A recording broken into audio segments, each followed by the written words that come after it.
네, 하나님 말씀 마태복음 20장 1절에서 16절까지 한 절씩 교독하도록 합니다.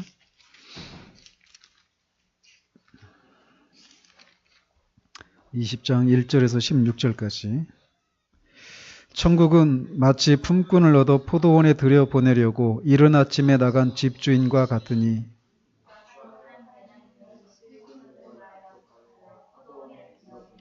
또 제3시에 나가보니 장터에 놀고 서 있는 사람들이 또 있는지라.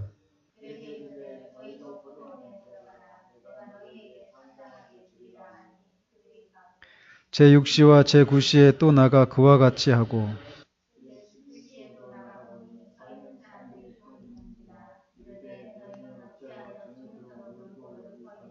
이르되 우리를 품꾼으로 쓰는 이가 없음이니이다. 이르되 너희도 포도원에 들어가라 하니라.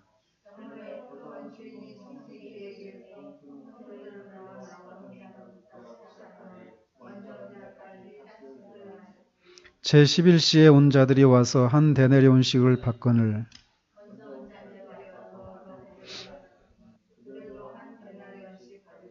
받은 후 집주인을 원망하여 이르되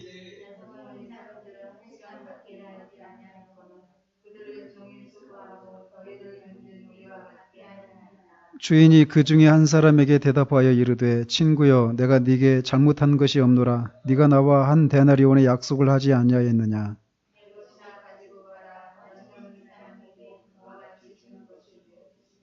내 것을 가지고 내 뜻대로 할 것이 아니냐. 내가 선함으로 네가 악하게 보느냐.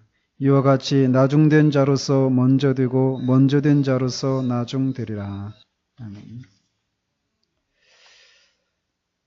지난주에 포도원 품꾼의 비유를 통해서 하나님께서는 하나님을 섬기는 일을 늦게 시작한 사람이든 일찍 시작한 사람이든 모두 귀하게 여기신다고 하는 사실에 대해서 우리가 살피기 시작했죠. 그러면서 뭐 똑같이 귀하게 여기신다면 뭐 굳이 이렇게 일찍부터 와서 땀을 흘리면서 일을 수고할 필요가 있느냐.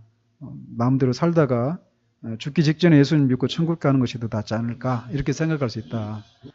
그런데 일찍부터 하나님을 섬기는 것은 억울한 일이 아니다라고 하는 이런 내용을 우리가 살폈어요. 그래서 늦게 섬김의 길에 들어선 사람은 일찍부터 그 길에 들어선 사람이 전에 생기가 없고 목적이 없고 공허한 그런 삶을 살다가 이 매일의 삶 가운데 주님이 동행하시고 위기 가운데 도움을 주시고 위로를 얻고 생기가 있고 삶의 목적이 있는 이런 삶을 살아가는 것을 그들은 모르는데 일찍부터 주님을 섬기는 일을 했던 사람들은 그런 삶을 살게 하셨다라는 거죠. 그런 것이 결코 작은 일이 아니다라고 하는 것을 이렇게 말씀드리면서 일찍 섬기는 것이 억울한 일이 아니다라고 하는 그런 사실을 우리가 먼저 살펴봤습니다. 오늘은 또 다른 일꾼들에 대해서 살펴보도록 합니다. 그래서 지난주와는 정반대로 단지 1시간만 일을 한 일꾼들에 대해서 이렇게 살핍니다. 그리고 그들을 바라보는 다른 일꾼들의 그 반응 속에 또 비유 속에 숨겨진 그런 비밀들이 무엇인지를 우리가 살펴보도록 합니다. 이 비유에서 집주인은 이 1시간밖에 일하지 않은 사람에게 아침 일찍부터 와서 수고한 사람들과 똑같이 한 데나리온의 이런 품삯을 줍니다. 그것도 가장 먼저 불러서 주죠. 이런 집주인의 이런 행위는 우리의 보편적인 상식과 완전히 어긋나는 그런 것처럼 보여요. 그렇죠? 그래서 많이 일한 사람에게는 많이, 적게 일한 사람에게는 적게 주는 것이 우리의 상식이란 말이에요. 그리고 그것이 공평한 일이죠. 그런데 집주인은 오히려 적게 일한 사람한테 많이 일한 사람과 똑같은 그런 양을 품삯을 주는 것을 통해서 그런 처사는 불공평하다 이렇게 말하기 쉽다라는 거죠. 왜냐하면 많은 일을 한 것에 비해서 적게 일한 것은 가치가 덜하다 이렇게 생각하기 때문에 그래요. 이게 우리의 상식이에요. 우리가 생각하는 공의가 바로 그런 개념이란 말이죠. 그런데 지금 예수님은 이 비유를 통해서 하나님의 은혜의 원리를 극단적으로 보여주고 계십니다. 그것은 하나님은 일의 정도나 양과 상관이 없이 우리를 모두 귀하게 여기신다라는 거예요. 그것을 보여주시려고 하는 거죠. 물론 이렇게 말한다고 해서 하나님이 우리가 행하는 일을 중요하지 않게 생각한다, 이런 건 아니란 말이에요. 우리가 지난번에 시편 112편에서도 살펴봤잖아요. 그죠? 분명히 하나님은 우리가 하나님을 위해서 섬기는 그 의로운 행위들에 대해서 귀하게 여기셔요. 그러나 지금 이렇게 말씀드리는 것은 하나님이 우리가 행하는 일의 근거에서 우리의 가치를 평가하지 않으신다, 이 내용을 말씀드리는 거란 말이죠. 그래서 다른 사람에 비해서 턱없이 짧은 시간만 일한 일꾼에게도 다른 사람과 같이 한 데나리온을 주신다라고 하는 것을 통해서 하나님은 우리 인간이 갖고 있는 그런 이 가치 기준에 상관없이 우리를 소중히 여기신다라고 하는 것을 보여주고 있습니다. 그러니까 적게 일했으면 많이 일한 사람보다 덜 귀하게 여겨야 된다. 이게 우리의 상식이란 말이에요. 근데 똑같이 귀하게 여기신다라는 거예요. 그래서 이것을 통해서 우리들이 갖고 있는 그런 가치와 상관이 없이 모든 사람들을 귀하게 여긴다. 하나님을 위해서 섬기는 사람들을. 이걸 이제 먼저 보여주고 있다는 것이죠. 이런 사실을 우리가 알게 될 때 우리는 우리 자신이나 또는 다른 사람이 하나님을 위해서 한 일을 모두 귀하게 여길 수 있게 됩니다. 인생의 황금기를 보내고 뒤늦은 시기에 주님을 믿게 된 그런 사람들이 있을 수 있잖아요. 그런 사람들은 주님을 위해서 좀 더 일찍 봉사하지 못한 것에 대해서 후회하는 마음이 있습니다. 그리고 자기 자녀들도 그렇게 신앙을 갖지 못하게 한 것이라든지, 혹은 같은 또래의 다른 사람에 비해서 자신이 이 하나님에 대해서, 신앙에 대해서 많이 알지 못하고 있는 이런 자신의 모습을 보면서 어떤 자책감을 갖는 경우가 있어요. 그죠? 사실 이런 게 없다는 것도 문제죠, 사실. 그런데 그래서 그런 자책감을 갖는 것이 마땅하지만 어쨌든 그거는 괴로운 일이에요, 사실. 그런 마음을 갖는 것이. 하지만 늦게라도 회개하고 그리스도를 믿게 되었다라고 하는 것은 참으로 큰 복이라고 하는 것도 우리가 알아야 한다는 것이죠. 늦게나마 그리스도를 따르겠다고 결심하는 것은 지금까지 추구해왔던 그런 삶의 방향과 목표를 단번에 바꾸는 것이란 말이에요. 그래서 아주 큰 용기가 필요하고, 또 그런 삶은 많은 사람들에게 어떤 또 다른 어떤 영향력을 끼치는 그런 의미에서 중요한 그런 의미가 있습니다. 그렇게 늦게 주님을 따르기로 하겠다 이렇게 결심하는 것이 큰 용기와 결단을 요구하지만, 그렇다고 해서 지금까지 공허한 삶을 살아왔다고 해서 마지막까지 그렇게 살 필요는 없잖아요. 그죠? 그래서 돌이켜서 진짜 제대로 된 그런 삶을 살아야 되는 거죠. 그런 경우들이 있단 말이에요, 신앙생활 가운데서 보면. 그래서 종종 그런 인생의 후반부에 지금까지 자신이 익숙하게 살아오던 삶을 이렇게 뒤로하고 주님을 따르는 사람들이 있어요. 근데 그들의 변화는 또 주변의 많은 사람들에게 하나님 나라를 강력하게 증거하는 그런 역할을 하기도 합니다. 그래서 일찍부터 주님을 믿고 하나님을 섬기는 삶을 살아온 사람들은 세상을 따라 사는 삶과 믿음을 따라 사는 삶이 각각 받게 되는 그런 인생의 보상에 대해서 비교하면서 믿지 않는 사람들한테 주님을 믿으라고 이렇게 설득을 해요.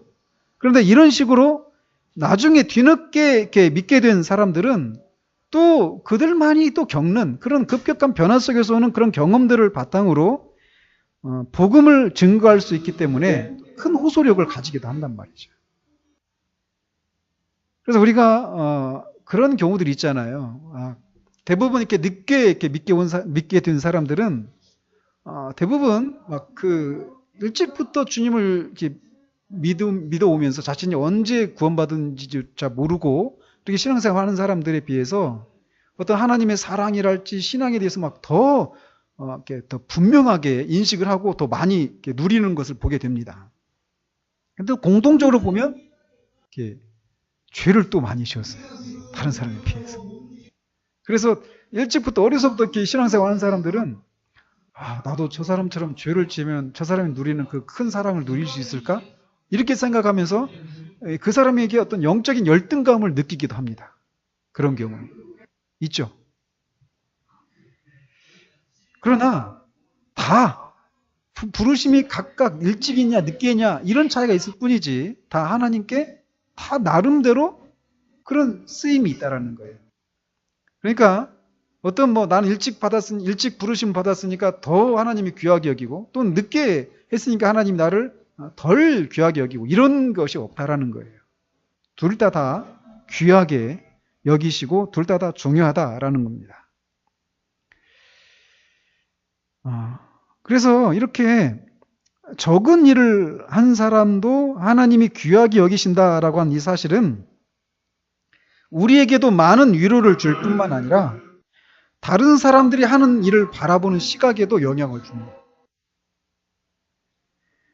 주님의 비유에 보면 자기보다 적게 일을 한 사람에게 똑같은 품삯을 주는 주인에게 일찍 온 사람들이 원망하죠. 그죠? 왜냐하면 그 사람이 한 일이 자기들이 한 일에 비해서 하찮은 것이라고 생각했기 때문에 그래요. 그렇지 않겠어요? 훨씬 더 많은 일을 했겠죠. 그래서 그런 사람에 대해서 불평을 한단 말이에요. 원망한단 말이에요.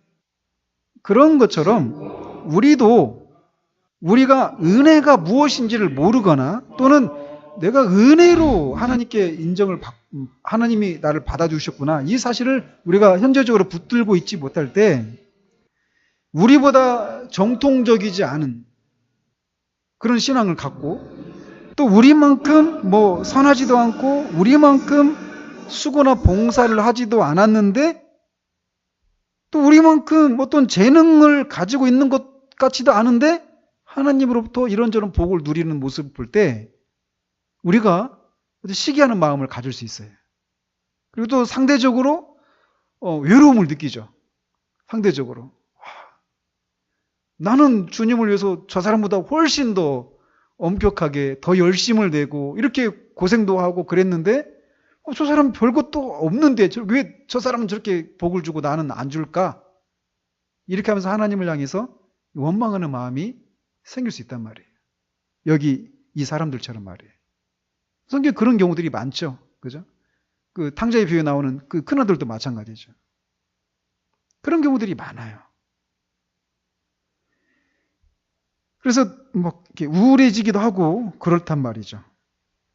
그러나 그럴 때 우리는 이 예수님의 비유를 기억해야 돼요. 즉 하나님의 은혜가 우리의 공로나 재능의 근거에서가 아니라 하나님의 기뻐하시는 뜻에 의해서 주어진다는 사실을 생각할 수 있어야 한다는 거죠.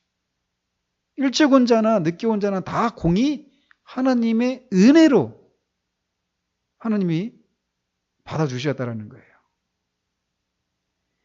많은 일을 했기 때문에 하나님이 당연히 나를 다른 사람, 덜 일한 사람보다 복을 주시겠지라고 생각할 때는 예수님의 비유가 전하는 이 은혜의 메시지를 받아들이기가 쉽지 않아요.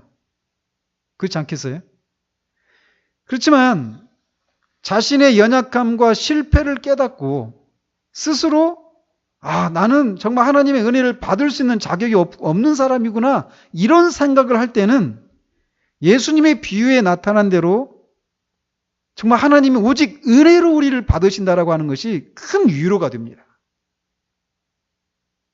내가 다른 사람보다 그래도 좀 더 열심을 냈고 더 잘하고 더 많은 재능이 있고 많은 수고와 봉사를 했다 이렇게 생각하고 있을 때는 이게 불공평하게 느껴져요. 그렇지만 내가 연약하고 실패하고 정말 하나님이 나를 받아주시기에는 정말 나는 어떤 자격도 없구나. 하나님의 은혜만이 나를 받아주시는 거야. 이것을 생각할 때는 이 비유가 정말 우리에게 큰 위로가 된다니까요. 우리는 항상 먼저 일찍 와서 일한 사람의 입장에 서 있는 사람이라고 생각하는데 그렇지 않단 말이에요. 그래서 하나님은 모든 영광이 하나님께만 돌려지도록 하기 위해서 종종 세상의 약한 것들과 미련한 것들을 통해서 역사하십니다. 따라서 비록 연약하고 실패를 했더라도 그것 때문에 자신이 하나님께 아무런 가치도 없는 존재라고 섣불리 판단해서는 안 돼요. 이렇게 우리는 우리가 하는 일의 정도나 일의 종류에 근거해서 하나님의 보상을 받을 수 있는 자격 여부를 결정할 수 있다는 생각은 온당하지 못하다라고 하는 것을 이 비유에서도 오늘 또 말해주고 있습니다. 우리는 이미 이 은혜로 성화를 이룬다라고 하는 이 시리즈를 통해서 많이 살펴왔어요. 지금까지 살펴본 것이. 오직 은혜로 우리를 받으셨고 하나님이 하나님의 일을 할 수 있도록 우리의 마음을 주장하시는 것도 하나님이에요. 그죠? 오직 은혜입니다. 시작도 은혜요, 과정도 은혜요, 결말도 은혜예요. 하나님께서 우리를 옳다고 인정하시는 것도 전적으로 그분의 은혜로 말미암은 것처럼 이후의 성화의 삶을 살아가기 위해서 우리에게 필요한 모든 것도 하나님이 은혜로 공급하십니다. 따라서 우리가 어떤 일을 하든지 그 일이 자랑이나 다른 사람과 비교할 수 있는 근거가 될 수가 없어요. 그리고 그것 때문에 하나님의 그런 복을 받을 자격을 부여하지도 못한다라는 겁니다. 우리는 하나님이 주시는 힘으로 강건해지고 그분이 주시는 사랑으로 나갈 수 있고 그분이 공급하시는 믿음으로 하나님을 신뢰할 수 있어요. 우리가 죄와 사탄과 싸우고 있는데 그 싸움에서 우리가 승리하는 것도 주님이 주신 승리예요. 즉 한마디로 성화도 다 은혜로 이루어진다라는 겁니다. 하나님은 우리가 의로운 행위를 할 때 기뻐하십니다. 하지만 의로운 행위를 할 수 있는 것은 전적으로 성령의 역사로 말미암아서예요.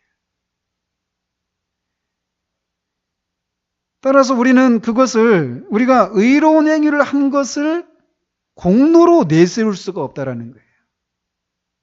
우리의 의지와 사역은 우리 삶을 변화시키기 위한 하나님의 도구일 뿐이에요. 우리가 그렇게 하려고 해도 하나님이 주시는 그런 능력과 그게 하고자 하는 그 마음을 주시지 않으면 할 수가 없다니까요. 그러니까 우리가 우리의 의지를 발휘해서 의로운 일을 했지만 그것이 하나님 앞에 공로가 될 수 없는 이유가 바로 거기 있는 거예요.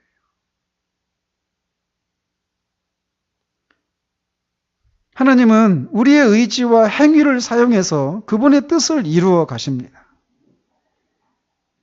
그러나 인간은 자신이 행하는 선행이 스스로 그렇게 하기로 이렇게 결단하고 의지를 발휘했기 때문에 이루어진 것이다. 이렇게 생각하려고 하는 경향이 있어요. 인간에게는. 하지만 우리가 이미 살펴본 대로 성경은 하나님이 선행을 하고자 하는 동기를 부여하심으로써 모든 선행이 이루어진다라고 가르치고 있다는 거예요. 우리가 종종 성화에 대해서 이런 얘기를 듣죠. 100% 우리도 100%, 하나님도 100% 성화에 있어서 그런 얘기를 하잖아요. 그죠? 근데 이 말이 나중에 우리가 이룬 업적에 대해서 공로를 주장할 수 있다라고 하는 뜻으로 이 말을 한다라면 우리는 동의할 수가 없다라는 거예요. 분명히 우리의 의지를 발휘해야 돼요. 그런 의미에서 100%다 이렇게 말할 수 있습니다. 왜냐하면 그러나 또 하나님이 그렇게 하고자 하는 그런 마음과 능력을 주시지 않으면 할 수가 없어요. 성화의 삶을. 그래서 하나님이 100%다 이렇게 말할 수 있단 말이에요. 그러나 설령 그렇게 한다 하더라도 나도 100%, 나도 내 성화의 삶에 있어서 내 지분이 이만큼 있다라고 하나님께 주장할 수가 없다라는 거예요. 우리는 하나님께 감사하는 마음으로 그분을 기쁘시게 하기 위해서 모든 힘을 기울여야 하지만 우리가 하나님을 기쁘시게 하기 위해서 행하는 모든 것도 다 그분으로부터 비롯된 것이라는 사실을 인정해야 합니다.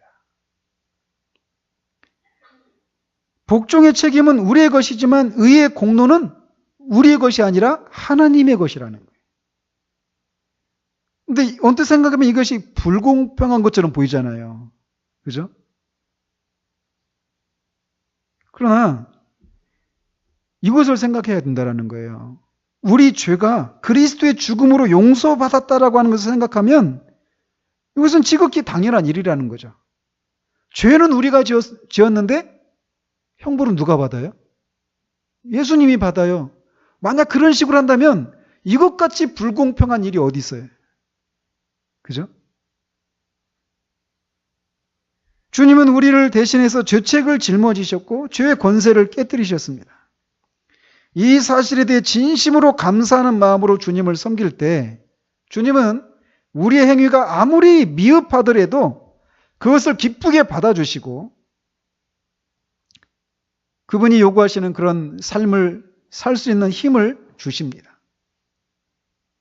그 은혜를 공급해 주시는 거예요. 근데 더더군다나 그 주님이 주신 능력을 힘입어서 한 일에 대해서 영원한 보상을 해 주신다라는 거예요.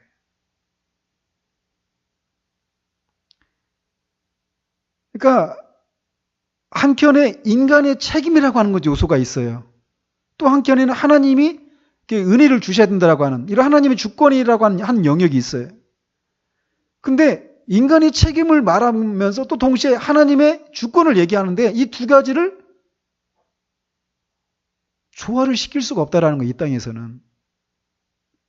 하나님이 은혜를 주셔야만 성화의 삶을 살 수 있습니다. 맞잖아요.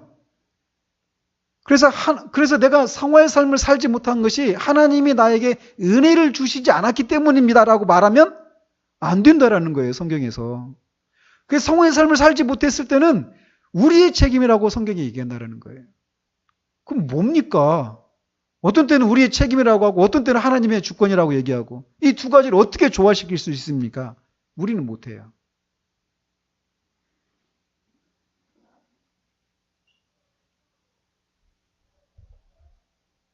그러나 그것을 우리의 이성으로는 이것을 조화를 시킬 수 없지만 정말 우리가 얼마나 이 선을 행하는데 우리 자신이 그런 능력이 없고 우리의 죄성이 얼마나 우리 존재 안에 뿌리 깊이 여전히 남아있는가를 알게 되면 하나님의 은혜가 아니면 우리가 하나님을 기쁘시게 드리는 삶을 살 수 없다라고 하는 것을 알고 그런 영혼들은 하나님의 은혜 안에서 쉼을 누립니다. 우리의 행위나 생각으로는 사상으로는 하나님이 요구하시는 의를 도저히 이룰 수가 없어요. 따라서 은혜 이외의 다른 방법을 통해서 의롭다함을 받으려 하거나 성화를 이루려고 하는 것은 하나님의 은혜를 부인하는 것이나 다름없다라는 겁니다. 이것은 이 성경은 경건한 삶을 살기 위해서는 하나님께 순종해야 한다라고 말합니다. 그런데 또한 이렇게 순종하고자 하는 마음과 순종할 수 있는 능력과 믿음이 하나님으로부터 온다 이렇게도 말해요. 그런데 말씀드린 것처럼 동시에 만일 우리가 순종하지 않는 것은 하나님이 순종하고자 하는 마음과 능력을 주시지 않았기 때문이다라고 말하고 있지 않다라는 거예요. 즉 하나님의 주권과 인간의 책임 이 문제를 동시에 말하고 있는데 이것을 어떻게 조화시킬 수 있는가에 대해서 성경은 말하고 있지 않아요. 그런 두 가지를 같이 말한다는 거죠. 그렇지만 하나님을 섬기는 일과 관련해서 어떻게 하면 그분의 도움을 받을 수 있는가에 대해서는 아주 자세하게 말하고 있습니다. 그럼 우리는 어떻게 해야 될까요? 어떻게 인간의 책임과 하나님의 은혜를 조화시킬 수 있습니까? 이것을 막 끝까지 하나님 앞에 따져 물어서 그 답을 얻기까지는 아무것도 안 하는 그런 것이 아니라 그건 내가 이해할 수 없지만 분명한 것은 하나님을 기쁘시게 해드리기 위한 그런 삶을 살고자 하는 마음을 하나님이 주시고 그런 것을 그런 능력을 주실 때 그런 삶이 가능하다라고 하는 것을 우리에게 성경이 말해주고 있고 어떻게 하면 그렇게 하나님의 은혜를 받을 수 있는가도 성경이 말해주고 있어요. 그렇기 때문에 우리는 다만 하나님의 은혜를 구하는 대로 나가야 한다라는 거예요.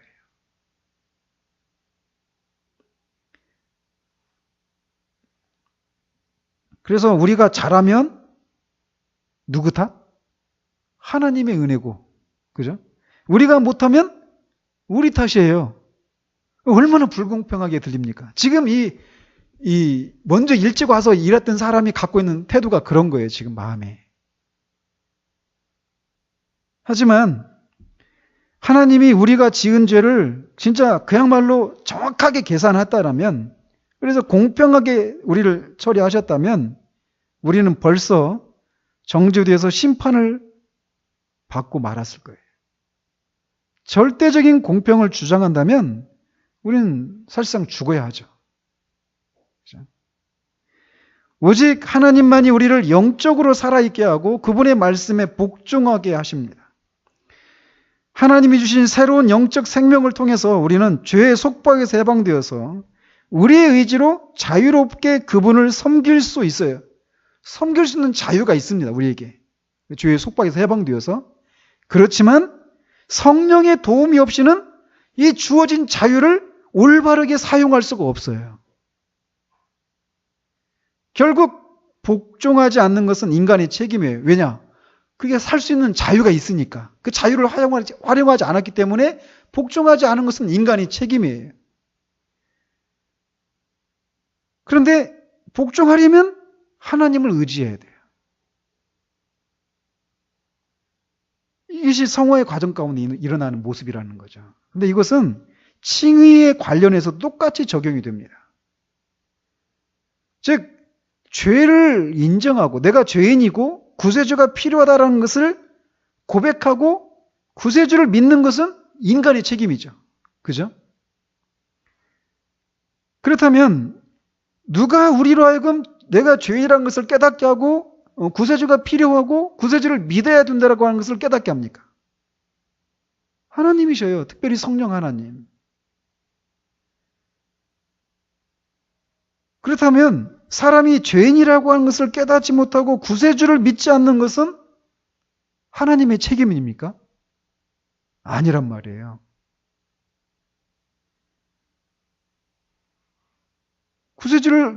자신이 죄인이라고 하는 것을 깨닫지 못하고 예수 그리스도를 믿지 않는 것은 인간의 책임이라고 성경이 얘기한다는 거예요.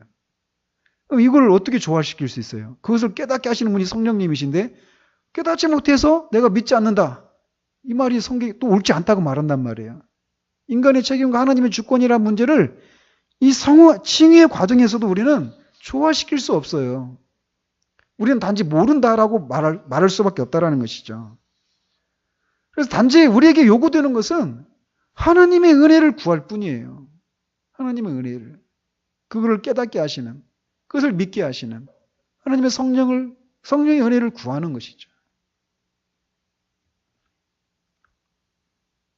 그런데 구원이 인간의 공로가 아니라 하나님의 자비와 은혜에 달려있다라고 하는 것을 강조하는 것은 예나 지금이나 이 인간들의 구미에 맞지가 않아요.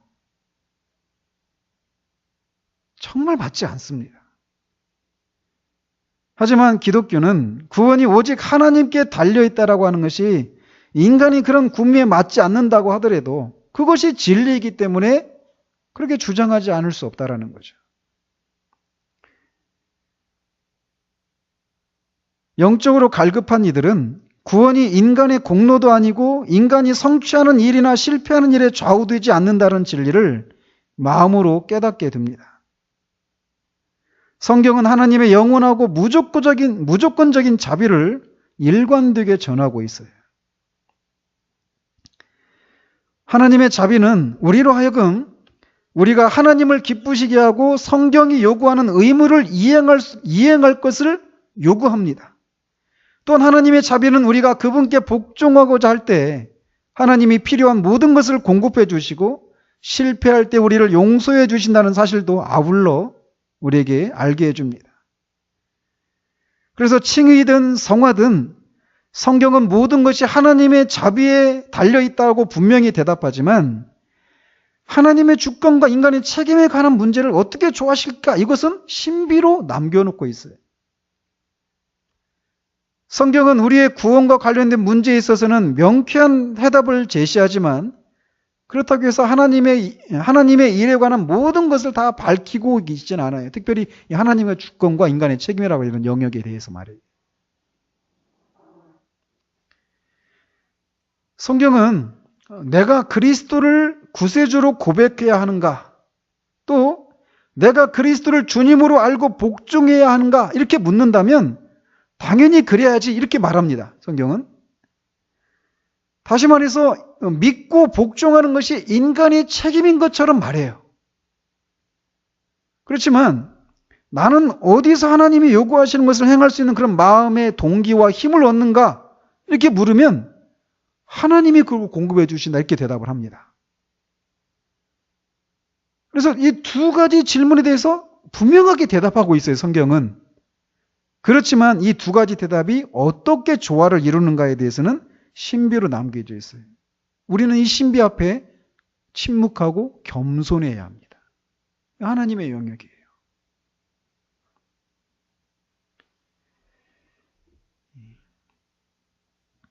하나님의 인도를 따라서 거룩한 삶을 우리가 살아가기를 이렇게 추구할 때 우리는 그분을 기쁘시게 하는 삶을 살 수 있습니다.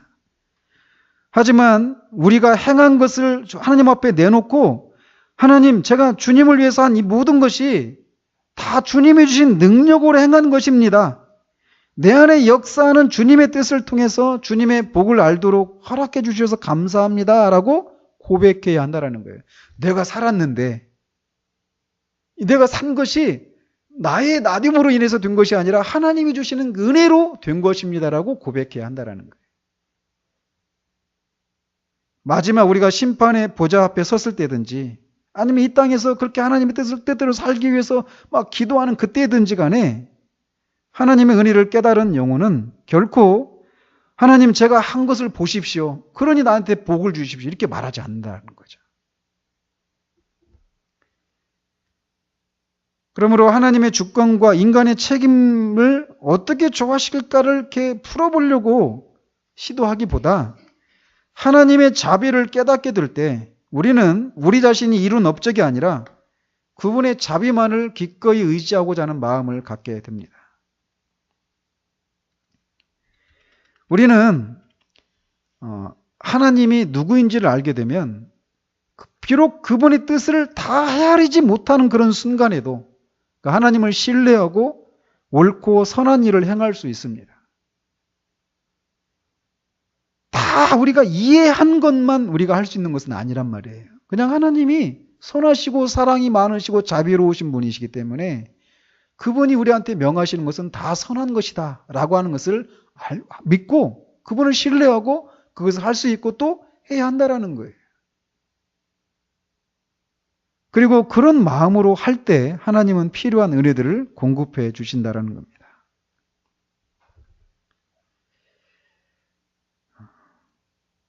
이렇게 성경은 칭의에서든지 성화를 이루어가는 것이든지 아니면 영화의 단계에서도 마찬가지로 모든 것이 하나님의 은혜에 달려있다라고 얘기하고 있어요. 지금 여기서 우리 이 비유에서 그것을 얘기하고 있는 거예요, 지금. 은혜의 원리는 하나님이 우리가 행한 수고의 기준에서 우리의 가치를 평가하지 않으신다라고 하는 사실을 분명히 보여줍니다.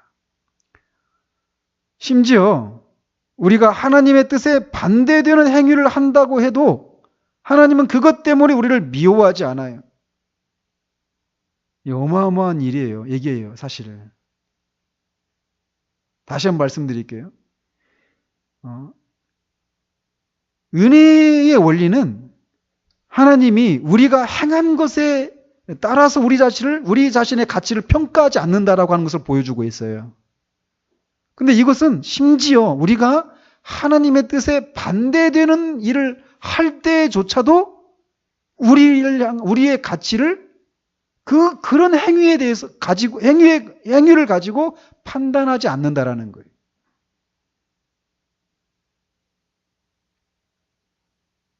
이해하시겠어요?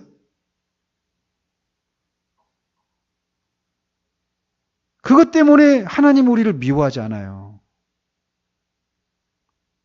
포도원 품꾼의 비유는 하나님이 일을 거의 하지 않은 사람들도 귀하게 보지만 하나님 이 집주인의 처사가 불공평하다라고 하면서 불만을 품은 자들에게조차도 친절을 베푸신다는 사실을 우리에게 보여주고 있습니다. 그것을 통해서 하나님의 뜻에 반대되는 그런 일을 한 사람에 대해서조차도 그것 때문에 이 하나님의 은혜 아래 이미 들어온 사람들을 미워하지 않으신다라는 거예요.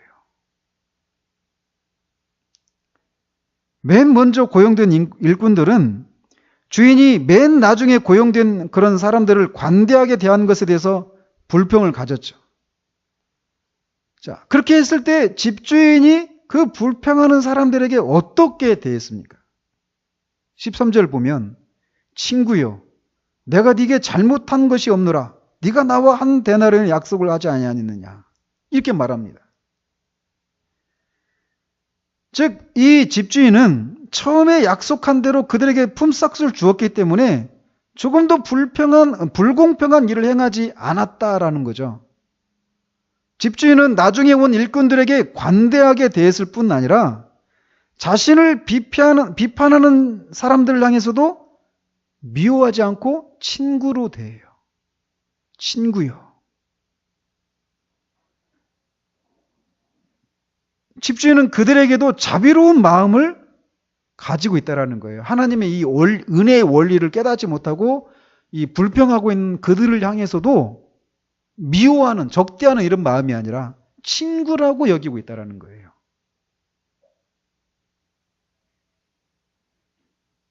이 사실은 이 비유 속에 담겨져 있는 더 깊은 진리를 우리에게 깨닫게 해줍니다. 자, 지난주에도 말씀드렸죠. 예수님, 이 비유가 누구를 향해서 지금 하고 있는 것인지. 그죠?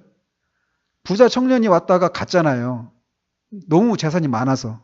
그걸 다 버리고 쫓으라고 하니 너무 많아서 그냥 가버렸단 말이에요. 그런데 제자들은 다 버리고 쫓았어요, 주님을. 그러니까 우리는 뭘 얻겠습니까? 이렇게 물었을 때 이 현생과 내생에서 이런저런 복을 누릴 것이다. 이런 얘기를 하셨잖아요. 그리고 나서 하신 말이 이거거든요. 먼저 된 자가 나중 되고 나중 된 자가 먼저 되리라. 이런 말씀 하신 후에 이 포도원 품꾼의 비유를 하신 거예요. 자, 그러면은 이 비유를 듣고 있는 사람들은 누굽니까? 제자들이에요. 특별히 우리가 무엇을 얻겠습니까? 이렇게 물었던 사람은 사도 베드로였어요. 근데 사도 베드로는 지금 이 품꾼의 비유에 나오는 사람들 중에 맨 나중에 온 사람의 입장에 서 있는 겁니까? 아니면 일찍 온 사람의 입장에 서 있는 거예요? 일찍 온 거죠. 그죠? 일찍부터 주님을 따랐어, 얘들은. 이 부자 청년은 안 따르는데 일찍부터 따랐단 말이에요. 그래서 이 비유에 나오는 그 사람들처럼 일찍 온 사람들이 한 데나리온보다 더 많은 것을 주겠구나 이렇게 생각했던 것처럼 베드로도 그런 마음을 갖고 있었던 거죠. 그죠?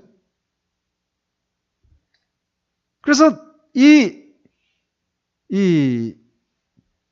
베드로의 태도는 집주인에게 불만을 토로했던 그런 일꾼의 태도를 연상케 해주고 있어요.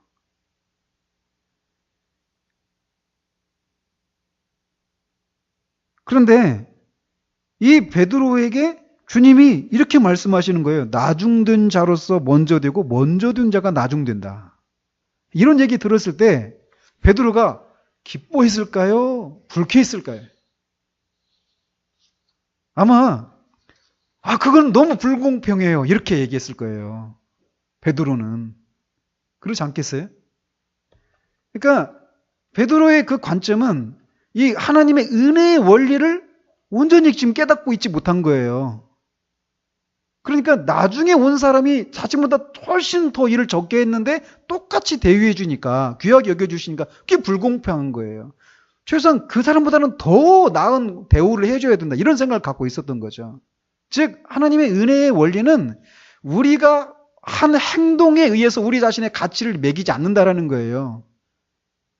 그럼 뭐에 근거해서 하느냐? 하나님 은혜예요. 그야말로. 우리에게서는 원인을 찾을 수 없단 말이에요.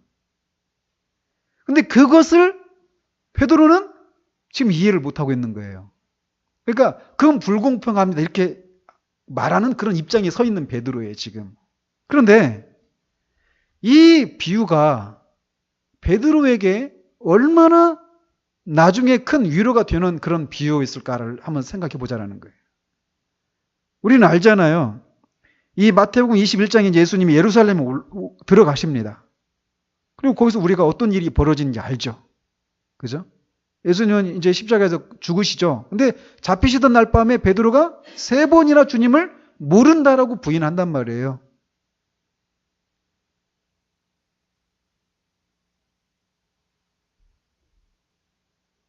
그러니까 어때요? 베드로 입장에서는.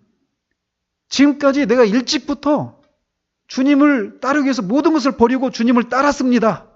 자기가 주님 앞에, 그러니까 내가 이런 공로를 쌓았으니까 이런 나는 뭘 얻겠습니까? 이런 마음이었는데 지금까지 그 쌓았던 공로가 한순간에 어떻게 됐어요? 물거품이 되는 거예요. 3번이나 주님을 부인하면서. 그러니까 행위가 그 존재의 가치를 매김하지 않는다라고 하는 이 하나님의 은혜의 원리가 이 실패한 베드로에게는 얼마나 큰 위로가 되었겠느냐라는 거예요. 그전까지는 내가 이렇게 주님을 위해서 수고하고 많은 것을 포기했으니까 더 많은 것을 얻겠거니. 근데 덜 얻은 사람에게 많이 똑같이 주는 것은 불공평하다. 이런 생각을 갖고 있었단 말이에요. 하나님이 우리를 귀하게 여기는 척도가 우리 자신이 행한 행위, 이것이다라고 하는 생각을 갖고 있을 때는 그렇게 보였죠. 그런데 자신이 주님을 모른다라고 부인하는 그 실패를 경험했을 때 베드로에게 그것에 의해서 우리의 존재의 가치를 매기지 않는다라고 하는 이 하나님의 은혜의 원리는 얼마나 큰 위로였겠느냐라는 거예요. 그런 일이 있기 전에 이 비유를 하시는 거예요. 얼마나 시기적절한 그런 비유입니까? 이 제자들의 입장에서 볼 때. 특별히 베드로의 입장에서 볼 때.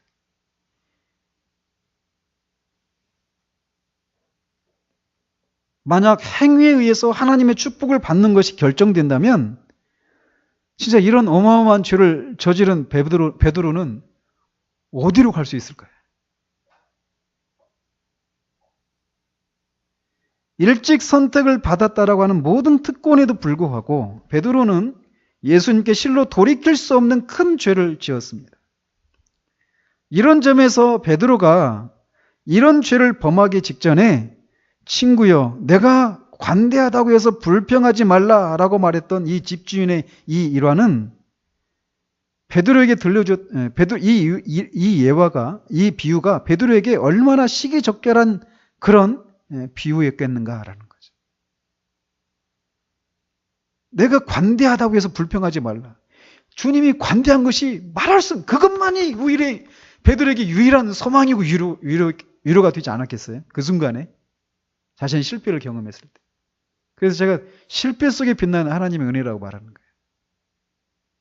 우리의 실패와 연약함을 알기 전까지는 우리는 하나님의 은혜를 그냥 당연히 주어지는 것으로 생각해요. 근데 그렇지 않다니까요.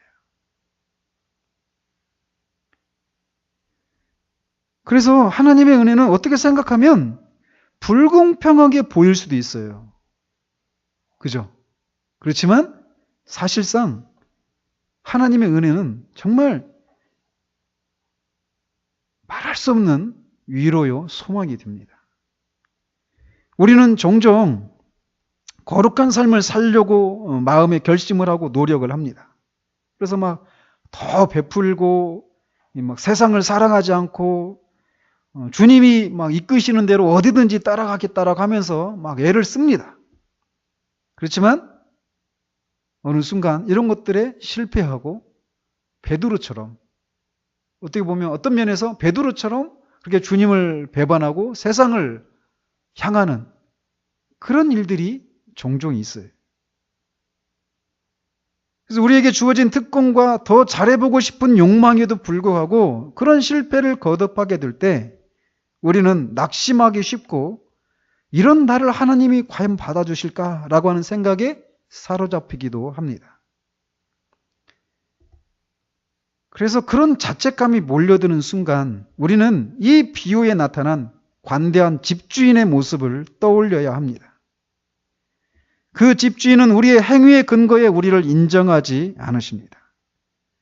그는 은혜로 우리를 받으시고 은혜로 실패한 우리들을 여전히 받으신다라는 거예요. 그것을 경험할 때 우리는 다시금 용기를 얻어서 주님을 기쁘시게 하는 삶을 살 수 있는 것입니다. 우리는 지금까지 약 6개월에 걸쳐서 성화는 하나님의 은혜로 이룬다라고 하는 이 진리에 대해서 살폈습니다. 그래서 이 시리즈를 시작하면서도 언급했지만 우리는 얼마나 자주 그리고 쉽게 행위로 하나님께 인정을 받으려고 하는 이런 것을 시도하는지 모릅니다. 아주 우리 존재 깊이 뿌리박혀 있어요. 즉 율법주의적인 생각이 우리 안에 깊이 뿌리박고 있어서 그 생각을 쉽게 떨치지 못해요. 특별히 실패했다고 생각할 때는 더욱 그렇습니다. 실패했으니 이런 나를 하나님이 여전히 그 자리에 계셔서 나를 여전히 받아주실까? 이런 생각을 하고 나가지 못한단 말이에요. 그러나 여기 집주인의 처사를 행위에 근거해서 판단했기 때문에 자신들보다 늦게 온 사람에게 똑같은 대우를 해주는 것에 대해서 불평을 하는 자들을 여전히 친구라고 부르시는 것을 기억해야 합니다. 우리가 하나님을 기쁘시게 하는 일에 대해 실패했을 그때에도 여전히 하나님은 거기 계시다라는 거예요. 그 하나님은 처음과 나중 그 모든 과정 속에 항상 우리를 은혜로 대하십니다. 그 하나님의 은혜를 힘입어서 하나님이 우리를 부르신 일들을 계속해 나가도록 그렇게 하십시다. 성화는 은혜로 이루어집니다. 우리의 구원의 시작도 은혜요, 과정도 은혜요, 모든 종말도 다 은혜입니다. 오직 은혜. 특별히 우리가 실패했을 때 더 이 집주인, 여전히 관대한 그 집주인을 떠올리십시오. 그 집주인은 하나님이십니다. 그 은혜가 우리를 이끌어가는 그런 삶을 살아서. 우리 점심 때 말했죠. 우리가 막 다른 사람들이 무시 못하는 카리스마가 있었으면 좋겠다. 이 은혜의 삶을 누리면 그렇게 됩니다. 그래서 많은 사람들이 물으러 와요. 도대체 삶의 원리가 뭔지. 그것을 위해서 우리를 이렇게 연약한 대로 부르신 거예요. 소심한 사람으로. 아시겠죠? 기도하겠습니다. 하나님 아버지, 하나님의 은혜로 6개월에 걸쳐서 은혜로 성화를 이룬다라고 하는 이 진리에 대해서 우리가 살펴보았습니다.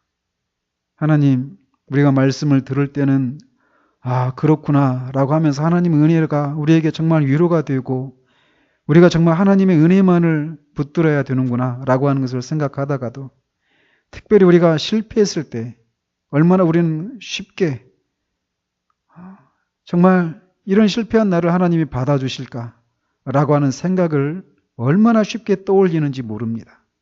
그 생각의 뿌리에는 하나님은 우리의 행위에 근거해서 우리를 인정해 주신다라고 하는 이 율법주의적인 생각이 우리 존재 깊이 뿌리박고 있기 때문에 그런 생각을 하게 된다라는 것을 우리가 기억하게 됩니다. 하나님, 그렇기 때문에 우리가 실패할 때, 특별히 실패할 때 이 관대한 집주인을 떠올릴 수 있는 우리들 될 수 있도록 주님 도와주시옵소서.